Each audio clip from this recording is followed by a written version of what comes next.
Olá, seja muito bem-vindo para mais um devocional aqui no nosso canal, aqui onde a gente fala de Bíblia, de espiritualidade, de teologia, onde você também encontra louvores, onde você também tem também os nossos cursos, os nossos livros para que você possa se aprofundar acima de o Evangelho, e aqui é um lugar onde o Evangelho ele é pregado de maneira simples, de maneira descomplicada e sem religiosidade. E também aqui é um lugar para aqueles que estão famintos, para aqueles que querem mais, para aqueles que buscam mergulhar em águas mais profundas, sabe? E eu percebo Jesus convidando a cada um de nós para olharmos mais para Ele. Eu percebo uma direção do Espírito para que a gente reflita mais, para que a gente estude mais, para que a gente se aprofunde mais nas excelências de Cristo, na pessoa de Cristo, na revelação de quem Cristo é. E hoje eu quero trazer um texto para você que me marcou, que me marca e continua me marcando. Eu geralmente, volta e meia, tenho que voltar e retornar e entender esse texto de forma mais profunda, que está lá no livro de Colossenses, no capítulo 1, do verso 15 até o verso 20. Colossenses, carta de Paulo à igreja em Colosso, e aqui ele vai falar como ninguém. O meu subtítulo, ali antes do verso 15, diz assim: a supremacia de Cristo. Já começa com uma pedrada. E esse texto, essa porção das Escrituras, é sobre ninguém mais, ninguém menos que o próprio Cristo. O Cristo ressuscitado, o Cristo glorificado, aonde não tem terceira via. Ou nós o consideramos como ou nós o consideramos como filho de Deus de fato, ou nós o consideramos como um louco, coisa pior. Assim como diria C.S. Lewis em seu livro Cristianismo Puro e Simples, que nenhum de nós venha com paternal condescendência se referir a Jesus como somente um grande mestre da moral humana. Alguém dizer as coisas que Jesus disse, fazer as coisas que Jesus fez. Ou ele era um louco, ou ele era um filho de Deus. Ou filho de Deus. E aqui nós vamos estudar sobre a pessoa de Cristo Jesus, o Messias, a quem nós servimos. E aqui diz assim: Ele é a imagem do Deus invisível, primogênito de toda a criação, pois nele foram criadas todas as coisas, nos céus, na terra, as visíveis e as invisíveis, sejam tronos ou soberanias, poderes ou autoridades. Todas as coisas foram criadas por Ele e para Ele. Tudo que nós somos vem do Senhor. Tudo que nós temos vem do Senhor.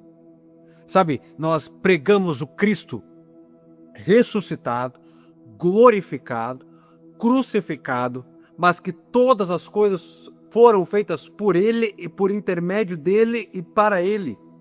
Não existe trono que esteja acima dEle. Não existe soberania que esteja acima dEle. Todas as coisas foram criadas nos céus e na terra. Todas as coisas foram criadas por Ele. Ele é a imagem do Deus invisível. O Deus que nós não conseguimos ver por causa da sua glória, em Cristo nós conseguimos ver. Ele é o esplendor da glória do Pai, a representação exata do seu ser, como é dito lá em Hebreus. E o texto vai continuar dizendo da seguinte forma: Ele, Cristo, Ele é antes de todas as coisas e nele tudo subsiste. Ou seja, antes de todas as coisas vierem a existir, antes que tudo possa vir a existir, antes que a terra possa vir a existir, Jesus Cristo não é que ele existia, Jesus Cristo já era. Ele era e ele é antes de todas as coisas. Sabe, eu não quero chegar a nenhum outro lugar nesse vídeo, neste devocional, a não ser um lugar de contemplarmos, de nos fascinarmos, de sermos levados a nos prostrar, de sermos levados a nos ajoelhar diante da supremacia de Cristo.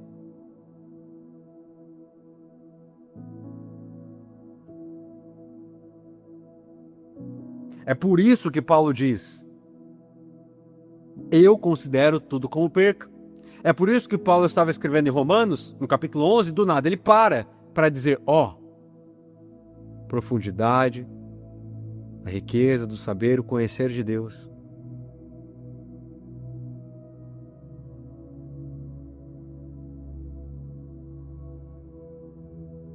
Por isso que Estevão, enquanto estava sendo apedrejado, orou por aqueles que o apedrejavam, porque ele viu aquele que está sentado no trono.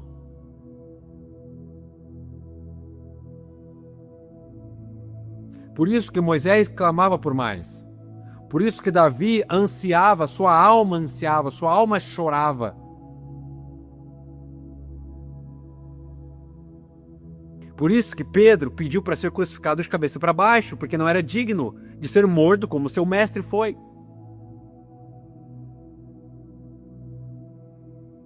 Por isso que Paulo foi degolado. Por isso que pessoas eram assassinadas, queimadas vivas em uma fogueira e morriam cantando. Porque elas vislumbraram um alguém superior. Porque os olhos, assim como João diz em Apocalipse, que esse Cristo crucificado tem aparência, seus olhos são como chamas de fogo, seus cabelos são brancos como a lã, como a neve. Essas pessoas morriam queimadas vivas, cantando, porque elas foram incendiadas primeiro aqui dentro, pelos olhos que são como chamas de fogo. E é tempo de nós voltarmos para essa fascinação. É tempo de nós pararmos e, ao meditarmos em quem Cristo é, nós não nos restar nada a não ser nos prostrar. Não restar nada a não ser dizer, uau! Cristo e nada mais. Os nossos cultos têm sido sobre qualquer outra coisa menos Cristo. Os nossos sects de adoração têm sido sobre quaisquer outras coisas, menos sobre Cristo. Os nossos sermões têm sido sobre qualquer coisa, menos sobre Cristo. Chegou a hora de Cristo voltar a ser o centro, porque Ele é antes de todas as coisas. A Bíblia diz que quando Jesus ascende novamente aos céus, Deus o exalta sobremaneira. Quando Jesus chega ao céu glorificado com o corpo ressurreto, Deus fala assim, uau! Beijei o Filho, apaixonei o Cordeiro. Devoção ao Messias. Galileus, porque vocês estão olhando para o alto, esse mesmo Jesus que vocês viram subir, ele voltará da mesma forma que vocês o viram subir. Cristo voltará. A glória, a sua glória preencherá toda a terra. Não existe governo que subsistirá. Não existe modelo político que subsistirá. Não existe modelo de governo que irá resistir ao senhorio e ao governo de Cristo, que num primeiro momento veio com a bacia e com uma toalha, e que no segundo momento voltará agora com o cetro e com a espada. Cristo voltará com poder e grande glória, todo olho verá. Nós, porém, segundo a sua promessa, ansiamos, esperamos novos céus e nova terra, aonde o nosso maior prazer, aonde a nossa maior recompensa não será a nossa coroa, não será as ruas como que de ouro, não será um mar de cristal, não será uma vida sem problemas. A nossa maior recompensa será ver face a face do Cordeiro.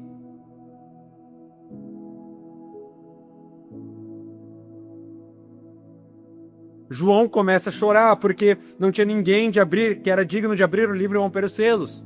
Veio o ancião na sua direção e diz, não chores. Porque o leão da tribo de Judá venceu e ele é digno de abrir o livro. Aí João olha e vê um cordeiro. Peraí, mãe, não estava falando de um leão? Sim. O leão que ruge é o mesmo cordeiro, como se houvesse sido morto, que está sentado no trono. Este é Cristo Jesus. Não estou te apresentando uma religião. Não estou te apresentando um conjunto de boas práticas para que você obtenha alguma recompensa no final da sua vida.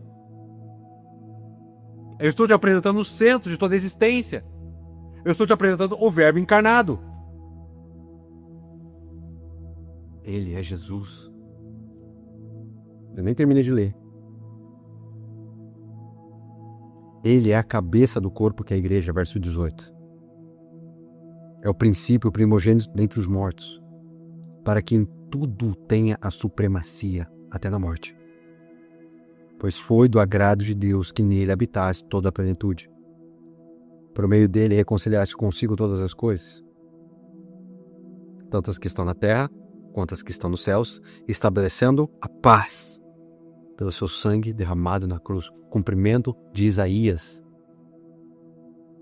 na qual diz que um menino nos nasceu, um filho se nos deu, o governo está sobre seus ombros, ele será chamado maravilhoso conselheiro, Deus forte, Pai da eternidade e príncipe da paz. A paz foi estabelecida no plano espiritual, pela sua morte e ressurreição na cruz. Talvez não provemos de paz plena, de dias de paz e dias sem guerra, mas nós já podemos começar a desfrutar de paz celestial, mesmo aqui. Pois foi do agrado de Deus que nele habitasse toda a plenitude. As escrituras, de Gênesis a Apocalipse, falam sobre uma pessoa, Cristo Jesus. Davi, ao matar Golias, faz ali uma prefiguração de Cristo. Esther, ao interceder pelo seu povo durante 3 dias, faz ali uma prefiguração de Cristo. Moisés, como libertador, sendo enviado para resgatar todo um povo, faz ali uma prefiguração de Cristo. Elementos numéricos nas Escrituras apontam para Cristo. Até elementos inanimados. Porque essa palavra, plenitude do grego, é pleroma. E pleroma era um termo usado por marinheiros para se referir a uma embarcação, para um navio, para um barco que estava cheio, que estava repleto, que estava lotado. Só que é o seguinte, pega o código. Deus aparece para Noé e diz para que ele construa uma arca, porque a terra ia ser destruída com água. Noé, muito fiel, constrói essa arca. Prega a mensagem durante 120 anos, só ele e a sua família aceitam essa mensagem, entram na arca. Qual que era o esquema da arca? Quem estava dentro, estava salvo. Quem aceitasse a mensagem, seria salvo. Quem aceitasse a mensagem e entrasse na arca, seria salvo. Do lado de dentro da arca tinha salvação, do lado de fora tinha morte. Quando o dilúvio passa e a arca estaciona, e a arca pousa, ela estaciona nos montes de Ararat. Sabe o que significa Ararat? Maldição reversa.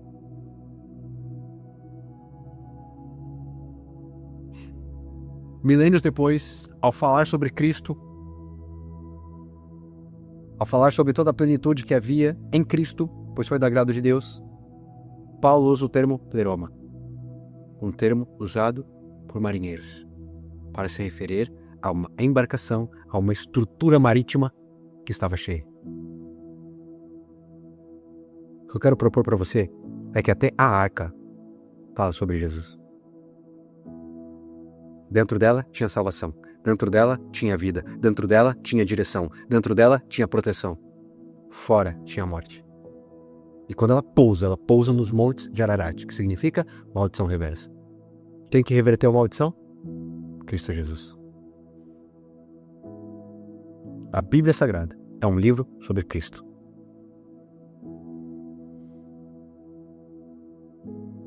O que mais que eu posso te dizer?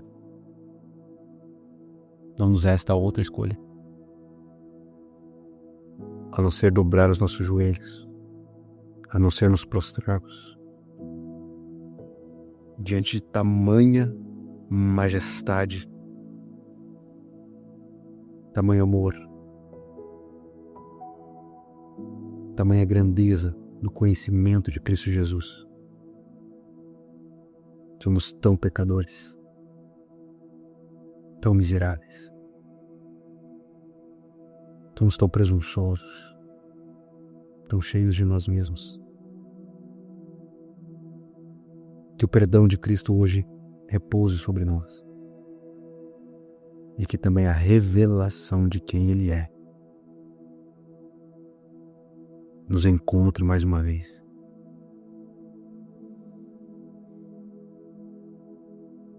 Este é o meu desejo, a minha oração para você. E por todos nós. Que nós, como noiva do Cordeiro, possamos nos encontrar fascinados mais uma vez. Que esse texto não seja apenas um conhecimento, mas uma revelação da nossa carne. Possamos carregar no corpo as marcas da mensagem. Espero que você tenha sido abençoado. Espero que tenha feito sentido. Convido você a consumir os demais conteúdos aqui do canal. E eu te vejo no nosso próximo conteúdo.